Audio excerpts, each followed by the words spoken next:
All right.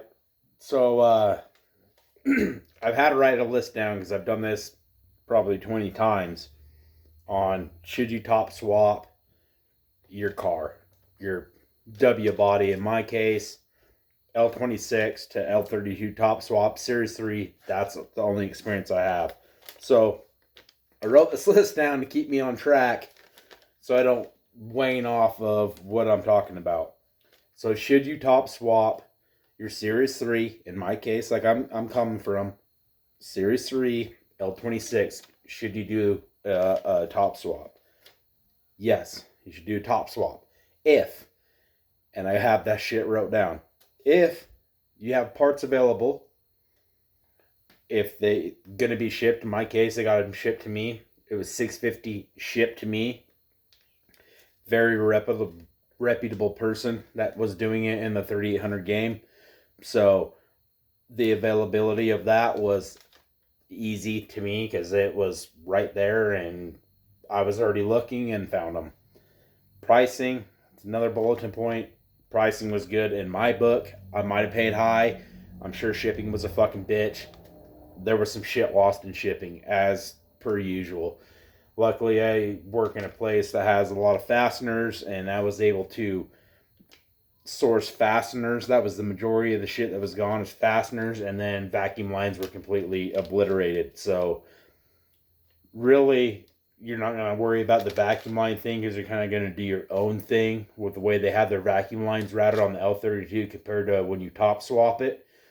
They're a little different. You're kind of not going to do with them pre-molded vacuum lines. You're not going to follow that route. Also, the condition of said parts and miles, that kind of ties in the condition of them. Mine had a little bit higher miles. It was 200 something thousand. Can't really remember, but it kind of ties into another thing on the end of this is I took my time and I cleaned that shit up. So when I got the parts, I was immediately on prep status. I was prepping. Because it ties into the next bulletin point I have is your technical ability and the understanding of what you're getting into. So this is going to be, if you've never done one, I'm a mechanic's trade, industrial millwright. So I'm not no full tube mechanics, but I've never fucked with a 3800 before. Like, I don't know if there specific tools, anything I need. So ties into this, your technical ability to adapt and change and realize what the fuck is going on in a situation. I mean, you need to have some baseline of that, like some basic hand tools.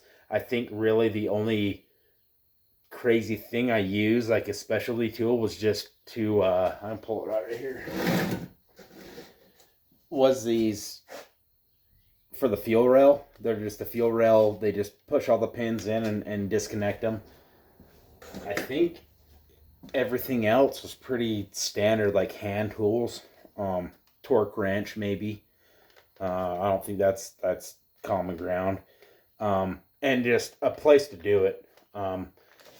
I did it here in this little fucking shop. I had to take the mirrors off to even get it through the door, and I just had it was a covered space because I knew it was going to be down for a while, and that ties down into my next bulletin point is take your fucking time. The son of a bitch is going to be down. So if you have another vehicle and the knowledge of, okay, it's going to be down, here's your time to paint shit, prep shit, get gaskets. Like, there was so much downtime I had on getting head gaskets. I fucking put the head bolts in wrong because there's longs and shorts.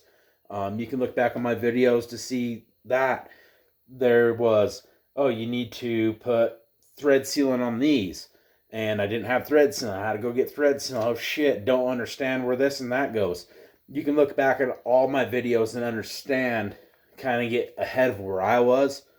And you're not going to have to necessarily take your time as much as I did. Like I said, I was going into it blind. There's no one else doing this shit around me. So do it right and do it with the right parts. Like, don't fucking skimp. You're already here. It's already down. It's already tore down. Half the fucking engine's tore down. Just do it right. And fix your fucking leaks. If you recognize that it's got an oil pan leak, now's the time. Fuckers down. Fix the oil pan leak. If it's got an exhaust leak and you're not putting plugs on it like I did, fix the fucking exhaust leak. Coolant. I mean, anything that's fucking, now's your time. Like, this is the take your time section to make this the most successful build it's ever going to be. And I'm coming from this scenario because I put the wrong plugs in my car. I had the TR55IXs before I supercharged it, before I top swapped it. I left them in. There's things you can do to help your tuner, which ties into my next thing, to help your tuner tune your car efficiently. Fuel type. If you're running that fucking bottom of the barrel, and where I'm from in Idaho, it's 85. That's bottom of the barrel. Highest I get now, 91. 91. That's all I fucking get. You need to run the correct fuel and just understand from here on out, I'm a 91 guy. I'm not gonna fucking do no pulls. I'll run 89. I'll do this, it's not gonna happen. You just gotta run 91. Recognize that. Put that in your pocket and realize my fuel bill is gonna be a little bit more expensive. And that's gonna help your tuner. And that falls into my next thing is your tuner. Make sure you have a reputable tuner that's willing to do data logs for your specific thing, whether you're on a stock pulley, plugs, like any of the shit, and he's ready to fucking look at all the things you have, let you take it out, give him what he wants, and then send you back a revision tune, and you immediately update it. You immediately do that. That's a big thing, is the tune on these. Like I said, I had a fucking excellent tuner. I had a base ZZB tune at first, and then went to another person. I'm not trying to bash ZZP, so I'm not going to mention the other person. But if you're the 3800 groups, any of them, his name is mentioned frequently on tunes. The last bulletin point I got is thoughts on my top swap and what I would do different. Number one thing is the spark plugs. And it's such a little thing. I painted everything. I went through it, regasketed, fucking shit, cleaned all the surfaces. Mic'd them. I did everything. And what fucking killed me was the spark plugs. I didn't think it was that big a deal. But you got to think in a higher compression engine, when it's inputting a higher compressed air ratio, a hotter plug is going to predate that fucker. And I was completely surprised that I had 0 KR the whole time I drove that car, but when I bore scoped it, it was fucking annihilated. You could see predate. Like Terrell says, shout out Terrell, trust the fucking process. There's multiple times I was messaging him and he was like, dude, you just got to trust process. And it's fucking infuriating when I'm there trying to figure it out. But on hindsight, it's a fucking learning thing for us. Us people that are willing to do this. Willing to take this 20-year-old car and not make it a fast car, but make it a fun fucking car. And you just got to trust that process. And there's a lot of us here, me included, that will help you on that process. And just have fun. Just learn. This ain't a fucking chore. We want the end goal, and we always want the end goal tomorrow and now. But just trust that you're going to get there and do it the fucking right way, because it sucks, like where I'm at, to have to restart, reset, and do it all over again, but in a simpler fashion, because I have the knowledge. Just do it right from the get-go. And that's really all I got. It's not a chore, it's a hobby. Like, we do it because we love to do it. So, because we love to do it, I think instinctually that we want to do it right. So just do it right. And I think if you have any of them things that I just listed, like, okay, I could work on that maybe. This is probably fucking perfect for you, dude. It's not that hard. It's just meticulous. There's a thing with time, and there's a thing with, I'm going to be out in the garage for a minute, honey. Like, and trying to balance that shit, there's a little bit of that, and you just got to learn to take your time. If that fucker takes you 6 weeks to do, and that's your fucking secondary car, then it takes you 6 weeks to do.